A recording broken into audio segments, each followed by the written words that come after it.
अस्सलाम वालेकुम। आज हम सिंपल कुर्ती कटिंग सीखेंगे बहुत इजी बहुत आसानी से। इसके लिए देखो इस तरह से मैंने ये फोल्ड रखी हूँ अपना फैब्रिक। इस तरह से देखो जॉइन वाला अपना हिस्सा अपनी तरफ रखी हूँ।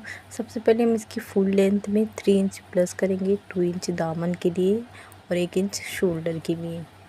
इस तरह से ये देखो मैं अपने मेजरमेंट अकाउंट से कर रही हूँ। आप जिस मेजरमेंट से कर रहे हैं उस हिसाब से करें। सबसे पहले हम शोल्डर का हाफ ले लेंगे। अगर आपका शोल्डर 12 है तो 6 इंच पे इस तरह से निशान लगा देंगे। इस तरह से हम 6.5 इंच का पूरा बॉक्स बना लेंगे। ये देखिए, उसके बाद हम चेस्ट पे निशान लगाएंगे। चेस्ट पे हमारा जितना है उसका आधा निशान लेकर, ये इस तरह से मेरा 11 इंच था तो मैंने 2 इंच इस तरह से एक्स्ट्रा लिया। यहाँ से इस पर हम चाक जहाँ बनाएंगे उस कट इंच पे इस तरह से निशान लगाएंगे। ये देखो, और उसका जो आधा निकलता है वो कमर पे हम निशान लगा देंगे। कमर जितना है उस पर ये देखो, ये मेरा 20 इंच का है तो मैं 10 इंच पे निशान लगा रही हूँ। 1.5 इंच एक्स्ट्रा ले रही हूँ। ये हमारा सीट है तो सीट मेरा 24 है तो मैं यहाँ 12 इंच पे निशान लगा रही हूँ और 1 इंच ही एक्स्ट्रा लगा रही हूँ, क्योंकि इस सीट में हमें फोल्ड करना रहता है तो हमेशा 1 इंच ही एक्स्ट्रा लगाते हैं। बाकी जितने सारे निशान हैं हम उसे मिला देंगे। आर्म होल के लिए 1.5 इंच पे निशान लगाएंगे। ऊपर से जो उसका हाफ निकलता है वहाँ से रखकर इस तरह से स्लीव्स आर्म होल पे निशान लगा के लगाएंगे। ये हम नेक पे इस तरह से निशान लगाएंगे 3 इंच पे और 1 inch down, half inch down करेंगे। इस तरह से निशान लगाने, इससे हमारा शोल्डर बहता नहीं है, परफेक्ट रुका रहता है। दामन पे भी हम 1 इंच एक्स्ट्रा निशान लगाएंगे और उसके बाद उसे सीट घेर पे कनेक्ट कर देंगे। ये हमारा निशान है। इस तरह देखो कंप्लीट हो गया है। अब हम इसकी कटिंग करेंगे। ये देखिए,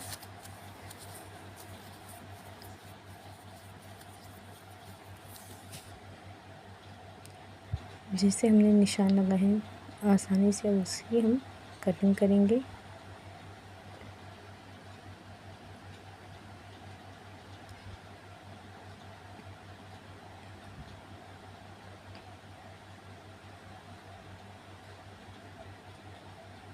ये देखो, ये आर्म होल की हम कटिंग कर रहे हैं। ये देखो इस तरह से कटिंग हो गई है। अब जो हमने निशान लगाए हैं उस पर एक नोक लगा देंगे। ये हमारे सीट घेर का है, ये हमारी कमर का है। इस तरह से ये देखिए, शोल्डर पे जो हमने निशान लगाए थे उसकी भी कटिंग करेंगे। ऊपर इस तरह से जॉइन था तो सबसे पहले हम इसको अलग करेंगे। इस तरह से नीचे की कटिंग भी कर लेंगे। ये देखो इस तरह से हमारी कटिंग हो गई है। इस तरह से हम बीच में भी निशान लगा देंगे और हमारी ये जो नेक का निशान है उस पर भी हम एक निशान लगा देंगे। ये देखो, अब हम स्लीव्स की कटिंग करेंगे। जो बचे हुए पीसेस हैं हम उस इस तरह से रखेंगे। जितने हमें स्लीव चाहिए उस पर हम फोल्ड करेंगे। ये जो मैं कटिंग कर रही हूँ बीच में मेरा जॉइन वाला हिस्सा है। ये देखिए, सबसे पहले हम अपने स्लीव्स की लंबाई में 1 इंच प्लस करेंगे, गोलाई पे फिर निशान देंगे। यहाँ पे हम 10 इंच लेंगे क्योंकि हम ऊपर जॉइन करेंगे तो ऑलरेडी हो जाएगा फिर 9 इंच। और उसके बाद डाउन करने पे हम 2.5 इंच पे निशान लगाएंगे। यहाँ से 3 इंच पे निशान लगाने के बाद हम शेप दे देंगे। गोलाई वाले हिस्से को इस तरह से जॉइन करेंगे। ये जो हमारी स्लीव्स की निशान है इसके हिसाब से अब हम कटिंग करेंगे। अगर आप जॉइन वाले हिस्से की कटिंग नहीं कर रहे हैं तो आप 9 इंच पे का ही स्लीव्स पे निशान लगाएं, क्योंकि एक्स्ट्रा रहता है तो हम उसको कटिंग कर देते हैं, कम हो जाता है तो मसला हो जाता है। ये देखो इस तरह से हमारी स्लीव्स की कटिंग हो गई है। अब ये हमारे बैक पार्ट का है, उसके लिए इस तरह से ये देखो 3 इंच पे हम निशान लगाएंगे। हमें जितना नेक डीप चाहिए उस तरह से ये निशान लगा लेंगे। मुझे 5 इंच का चाहिए तो मैं इस तरह से 5 इंच पे निशान लगाने के बाद इस तरह से हल्का सा शेप दे दूँगी। ये देखिए,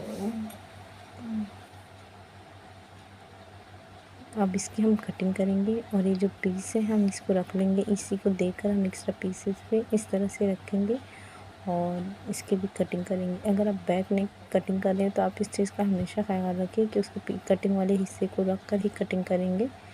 ये देखो 1.5 इंच पे एक्स्ट्रा लगाएंगे और उसकी हम कटिंग करेंगे।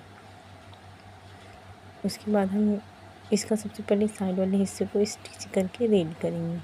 ये देखो इस तरह से ये हमारा नेक है जो मैंने अपने हिसाब से इसमें डिज़ाइन डाली हूँ। ये कॉटन है, इसमें आप कोई भी डिज़ाइन डाल सकते हैं। इस तरह से ये मैंने डिज़ाइन कंप्लीट कर ली हूँ। देखो अब हम सीधे पे सीधा इस तरह से रखेंगे। अब ये जो हमने निशान है उस हिसाब से इसकी स्टिचिंग कर देंगे। ये देखो इस तरह से हमारी स्टिचिंग हो गई है। अब हम हाफ पाव इंच की जगह छोड़कर हम पूरी इसकी कटिंग करेंगे इस तरह से।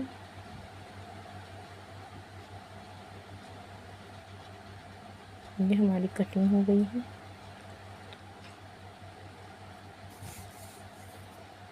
देखो अब इस तरह से हम शेप का नोक निकालेंगे जो हमने नेक में बनाए हैं।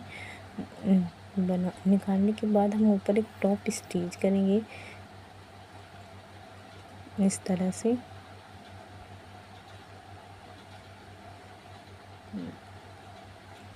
ये देखिए इस तरह से बराबर से इसका नोक निकाल देंगे और जिस शेप में हमें नेक है उस हिसाब से हमें सिलाई करनी है। इस तरह से हम पूरा नेक की स्टिचिंग कर लेंगे।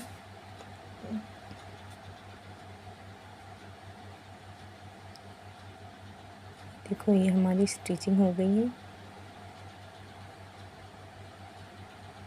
ये देखिए इस तरह से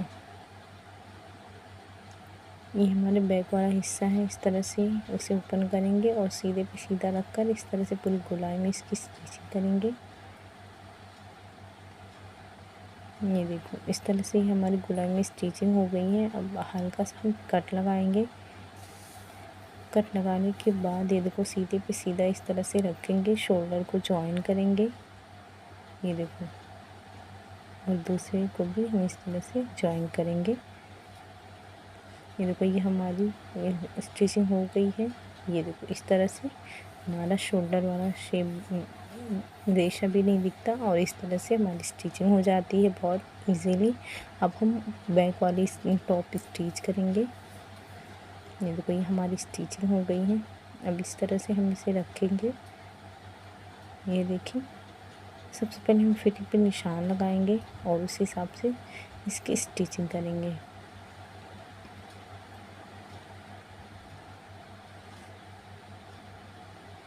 ये देखो जो हमने एक्स्ट्रा लगाए थे उस पर पूरा निशान लगा देंगे। जहाँ हमने 1 इंच एक्स्ट्रा लिए थे, जहाँ हमने 1.5 इंच का मार्जिन के लिए लिए थे, इस तरह से ये देखो निशान लगा देंगे। दोनों हम इस तरह से स्टिचिंग कर लेंगे। ये देखो ये हमारी स्टिचिंग हो गई है। ये हमारा नेक स्लीव्स है। हमने ऊपर से जॉइन वाला किए थे तो सबसे पहले हम सीधे पे सीधा इस तरह से रखेंगे और ऊपर इस तरह से स्टिच करेंगे। सेम दूसरा भी इसी तरह सीधे पे सीधा रखेंगे और इसकी स्टिच करेंगे। ये देखो इस तरह से हमारी स्टिचिंग कंप्लीट हो गई है। अब हम दामन को भी इस तरह से फोल्ड करेंगे, बहुत इजी। और ये हमारी